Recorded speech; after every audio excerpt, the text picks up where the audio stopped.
welcome to another episode of ItsASheThIngTV by me, Dominique. Okay, let's just get right into this, okay? Welcome to the Real Housewives of Atlanta Season 7, Episode 6 review by me, Dominique. I don't know if it's just me, but this episode was very boring, okay? It was very boring, not much happened, alright? It felt like a filler episode, and on top of that, all these episodes so far have felt like filler episodes. I don't know if they've rushed Real Housewives of Atlanta this time. I don't know, everything feels rushed, okay? You know, because we were still kind of, you know, in the midst of Season 6, and then all of a sudden Season 7 just came out, you know. I don't feel like I had enough time to miss it. So yeah, you know, this episode was bad. And you know what? I still don't understand why Claudia has a peach, okay? Because she was barely in this episode, alright? Why should she have a peach and Portia shouldn't, okay? Either they both don't have peaches or they both have peaches. Simple as that, okay? Moving on, let's just start. So, this episode starts off from where they left off, okay? And it's with Cynthia and Nene and their little confrontation slash, I don't know what the fuck it was, okay? Therapy session? I don't know. Alright, and yeah, they are still talking. Nene is still talking, okay? Still talking, and Cynthia can't get one word in, okay? Nene is definitely hurt. Alright, because she ain't give the poor girl a chance to even speak. Alright? Then what happens? Then Cynthia asks her if she's done. Nene's not done. But you know what? Nene then walks out to, you know, just, you know, get herself together for a bit. And you know what? She is just shocked and appalled by Cynthia's apparent behavior, okay? She feels, what's the word she said? She feels blindsided by all of this. All the lies is just too much. She feels blindsided. She can't understand why Cynthia's acting in this way, you know.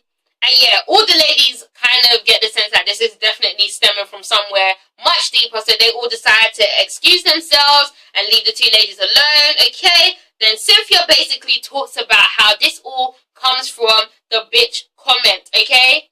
She felt some type of way about Nene calling Peter a bitch, and you know what, since then she just felt like the respect has just gone. She felt disrespected, and you know, she felt like Nene crossed the line, and Nene can't seem to understand why Cynthia didn't tell her this then. Instead of Cynthia picking up the phone and telling her, look, you know, I felt disrespected, I felt hurt, Cynthia left it for months, okay, and made things seem as though everything was okay, alright? But she wanted to vent her anger and her displeasure to everyone else but Nene. Alright, that's true, okay? You know them indirecting people. Alright, so yeah, Nene feels as though if she had a problem, she should have addressed it then and there. And you know what? Cynthia just felt like, you know, as time went on, the respect just kind of decreased. And then it just disappeared. There was no respect. Alright, then they both got teary-eyed. They were both, you know, very upset. Clearly their friendship meant a lot to them. Okay, and I mean, shit, you calling each other 15 times a day? I mean, I live in the same house as my family. I don't even talk to them 15 times a day. Okay? What? What kind of friendship's that? Alright. Okay? But yes, you know, they both got emotional. And you know what? They both kind of still want to be friends. But, you know, obviously it's hard now since, you know, everything has happened. Alright, and I just couldn't help but think, you know, Cynthia, for the first 5 episodes, she was so adamant about Nene. Oh, me and Nene are never going to be friends. Okay? Nene disrespected me. Me and Nene are never going to be friends, okay? We are not friends, okay? The disrespect is too much. But now all of a sudden you're like, you know, I still want to be friends. You know, I miss you, Nene.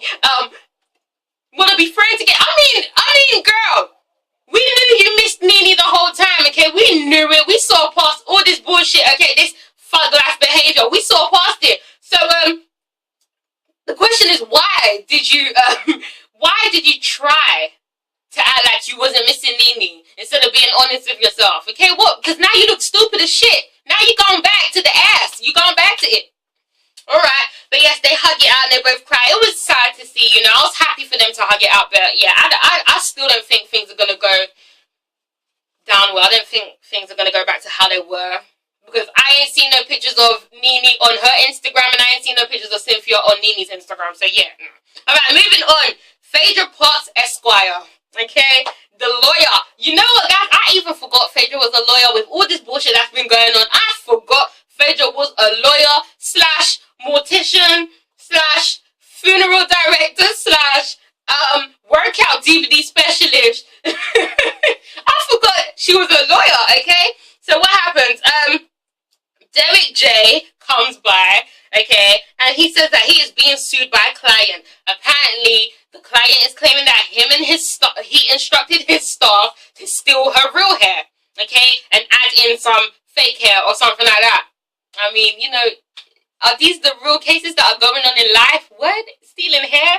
Okay, so he's been labeled, he's been dubbed the hair burglar. Alright, the girl really thinks that he, you know, instructed his staff to, you know, take her real hair. But he says that, you know, bitch was wearing a weave. Anyway, they just took out the weave, so they don't know what they're talking about. Phaedra agrees to represent him. Moving on. Nene tells Greg about the encounter with Cynthia, okay? Nene is very skeptical about all of this, okay? She doesn't know if she wants to move forward with their friendship because she feels like the trust has been gone, okay? She doesn't trust Cynthia that much anymore, and once Nene doesn't trust someone, she cuts them out, okay? Then we see Cynthia telling Peter she is happy as fuck that they are friends again. Okay, she was like, get this camera. Well, Nene and I kind of made up. She was happy, man. Oh, Cynthia, man. Okay, she thinks that they made up and she's happy, but she's also still skeptical, okay? She doesn't know if they can, you know, get back to how they once was. Meanwhile, Peter calls her out, okay? He calls her out. He says she is acting like a 12-year-old. Look how happy she is over the fact that her and Nene are friends again. What the fuck, okay? After you know, you've said that you don't want anything to do with her anymore. Now look at you, alright? And, you know, you're not holding her accountable for what she has done to you. And, you know, he is coming from a good point. But, you know, I mean, hey. Alright? And then, you know, Nene feels as though, yes, I said about the trust. And, you know, Peter just can't seem to shake the fact that he was so happy without Nene in their life. And now, you know, what is that going to change? You know, he was getting sex on a regular. He was getting his balls licked and all that shit. You know, they were going crazy in the bedroom. Alright? And now Nene's back in the picture. What's going to happen? You ain't going to get no sex anymore, Uncle Ben. Anyway, girl, how much time do I have left? Because I've spent so much time talking. Girl, I've got so much time left. Alright, then what happens? Candy goes to New York City, okay? She goes to New York City to spend some time with Todd, get to grips with his life, you know, or his past life, you know, how he grew up, and then eventually go to meet, you know, the late Sharon. You know, it's just sad that she's, you know, she passed away, but you know what? Watching this episode, I just saw her in a good light, even though she kind of got turned up at the table. But you know what? I didn't, you know, see her in a bad light. So it was kind of nice that, you know, she put a smile on my face anyway. That's what I'm trying to say. But yeah, I just couldn't help but think that New York reminds me so much of London, okay? London and New York are very similar. I just had to throw that in there. Alright? Anyway, so, you know, he wants to get Candy into the New York spirit and get her the look, okay? And then, you know, Cynthia comes into town for New York Fashion Week. And yes, you know, we take a glimpse at Cynthia's, you know, part of the story. And yeah, she'll be closing the show for her friend Kite, who is now a designer. And you know what? It's so funny because she says that in Atlanta she's considered skinny. And we all kind of see Cynthia as being a little bit skinny, but she really isn't skinny. She's slim. Wait, what is it? Slim thick? You know what I'm trying to say. Okay, but you know, in New York Fashion Week, she's considered curvy, okay? Because with all that ass, yeah. Alright, so then what happens? Todd and Candy meet up with Cynthia and Peter. Alright. Did you notice that Todd's wedding ring wasn't on? I noticed that. Then what happens? Todd basically vents about the whole Mum and Joy situation. And you know what? Peter also says that his mum is still upset with what Cynthia's mum and sister did, okay, hiding the marriage certificate. And you know what? Todd has so much right to be pissed off because Mama Joyce is a fucking trip. She is a trip, guys, and I'm not, you know what? I don't want to disrespect anyone's mum, but she is some bitch, okay? I'm so sorry. She is a trip. She's evil, okay? Because it's like, no matter what she does, Candy will still not, you know, check her mum for what she's doing, okay? She's putting a rift between their marriage. That's what I'm trying to say. And Candy basically wants things to be put aside, but that's kind of impossible when, you know, Mama Joyce continues to do fuck shit, okay? Then what happens? New York Fashion Week. Kenya comes to support. Cynthia looks great, okay? She walked well. Wasn't it a little bit slow? Either way, she looked great. And I couldn't help but see Leon was there. Leon was there. I mean, what kind of... Y'all might as well get back together. I'm just saying, y'all two beautiful, very beautiful people. Alright, and you're always in the picture. Why don't you guys just all have a freeway marriage? Shit, it seems like that. Damn, Leon. What did you do to let Cynthia go, man? You guys kind of just... Okay, anyway. Moving on. Candy and Todd finally meet up with Sharon, okay? So, Sharon basically doesn't beat around the bush, okay? Todd basically says, you know, Mom, when you gonna come to Atlanta? And she says, to live there? She says, she ain't gonna live in Atlanta. It's too stuffy, and you know what? Mama Joyce lives there too. She ain't trying to go anywhere near Atlanta, okay?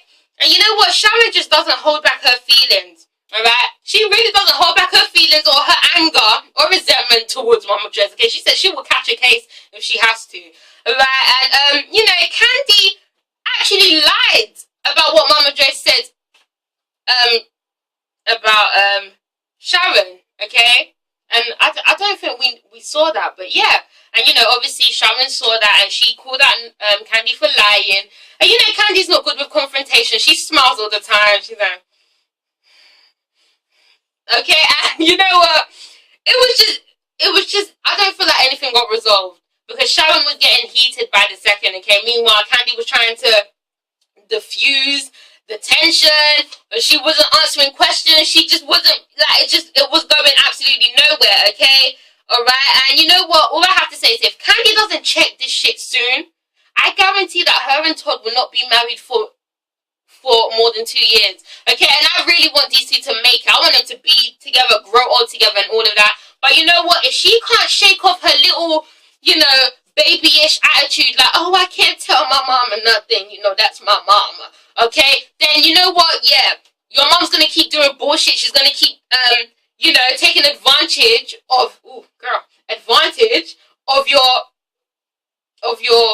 what's the word I'm trying to say? She's gonna keep taking advantage of the way you're acting, and she's gonna continue to do some bullshit, which is gonna then cause some bullshit in your marriage, okay? That's what I'm trying to say. And you know what? It's not her being disrespectful to her mom. But if her mom's gonna continue to call people hoe and all that shit, then what?